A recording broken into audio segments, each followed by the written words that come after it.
And when it comes down to the final shot, did everybody know in the huddle that it was going to you? Well, we didn't have a timeout. So what I remember is we always ran this same play for me to come to the top, and they knew it, and everyone knew it, and Dan Marley was trailing me, so I just kind of made a curl, and Charlie made a great pocket pass out of bounds, and so. I saw Zoe sitting back there. I wasn't going to try to, challenge him. I didn't feel like we had enough time to kind of figure something out. And I don't even remember shooting a lot of runners in my career, but you just figured it out. Fortunately, we got a good bounce. What was going through your guys' minds when that shot goes up? It seems like eternity, right?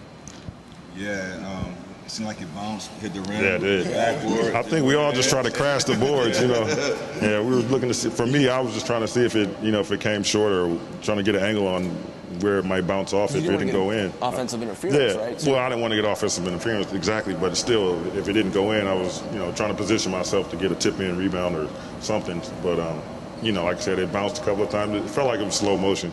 And when it went in, we all just took off running down the other end. So it's a moment we'll never forget for sure. What was the feeling inside the locker room after that? Leaving there? Yeah, Leaving them? Yeah, we were just juiced. Totally excitement. Totally excitement. The locker room was just going crazy. Yeah. Off the chain.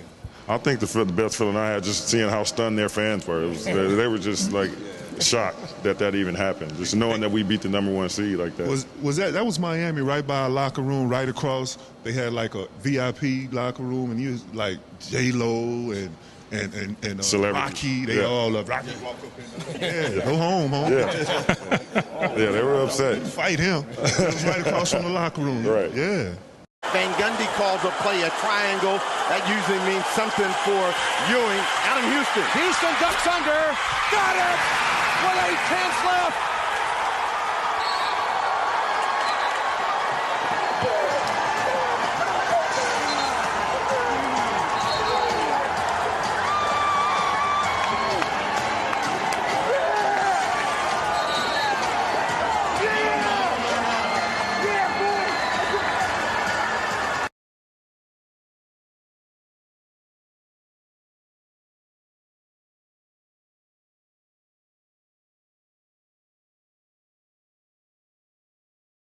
Pistols on any kind of play. They got to get the ball in, and it's got to get up in the air. Porter got it away. No good. Just missed. And the New York Knicks have become the second team in NBA history to knock off a #1. Pass. Back tip. Look out. Sprewell with 27 points off the bench. You hear a lot of fans in this Georgia Dome cheering. The Knicks, to some degree, have a home court advantage. A lot of New York fans here. Ward had it tipped. Johnson made a good catch. Johnson is fouled and hit.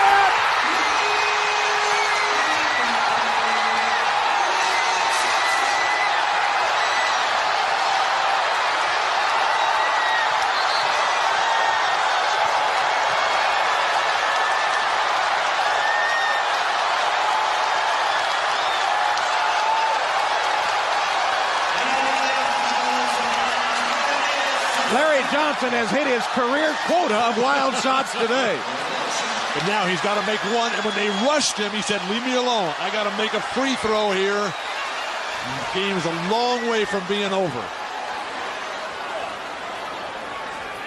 Got it. New York by 1. Timeout, Indiana. I wanna take you on a roller coaster. This season has been a roller coaster ride for the New York Knicks. Latrell Sprewell's story, explosive on and off the court.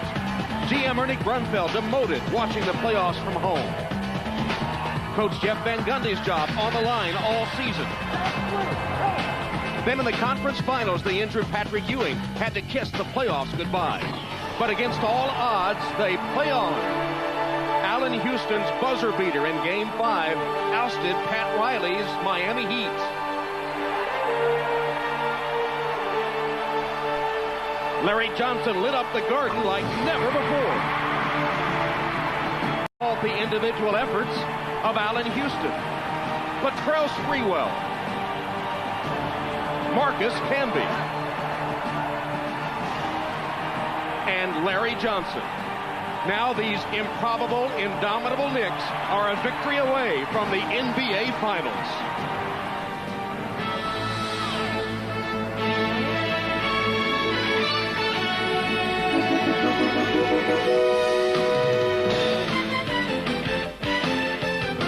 This is the NBA on NBC. The 1999 NBA Playoffs. Tonight, Game 6, the Indiana Pacers versus the New York Knicks. Madison Square Garden in Midtown Manhattan. And earlier, the madness outside in a city that has gone crazy over the New York Knicks. In contrast, the players alone with their thoughts. They go after him. The crowd, unbelievable. Miller is guarding Sprewell, but Houston, and one! No defensive rotation whatsoever for Larry Bird's Pacers. Everybody just on their feet. They're not going to sit down the rest of the game. Three-point play by Allen Houston. He said this to stop the penetration of New York. They're coming right back to Houston, and why not? Well, he's got to keep driving. The ball comes over the top. Oh, Allen Houston, unstoppable the last two quarters, 32 in the game. Player 37 of 33. Indiana's attempted only 9 free throws in the game, hitting all 9 of them. Sprewell blocking shots. The Pacers have given up.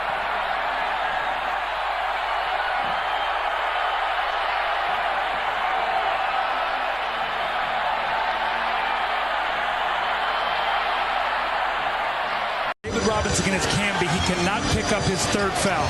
Coming in front for the steal is Sprewell. He's gone. Johnson with 7 on the shot clock. Johnson in the paint. Double pump fadeaway. Look what I found. It looked like he was going to pass that ball to Dudley. Realized who it was. Said, doesn't do me any good to pass it. You can't shoot it. I might as well get it up. Over by San Antonio. The offensive foul on Duncan. Houston. That's what he did all the time against Indiana and has been unable to do for the most part against the Spurs. Until now. Well, Jeff Van Gundy said to him when he was in foul trouble, keep your head in the game. A tremendous stop. More importantly, feel the crowd.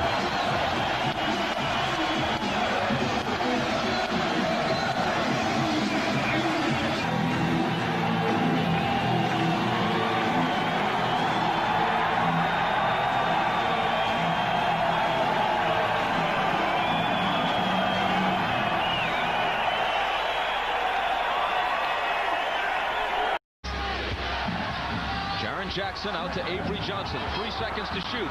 Avery has it stripped away by Charlie Ward. Here come the Knicks.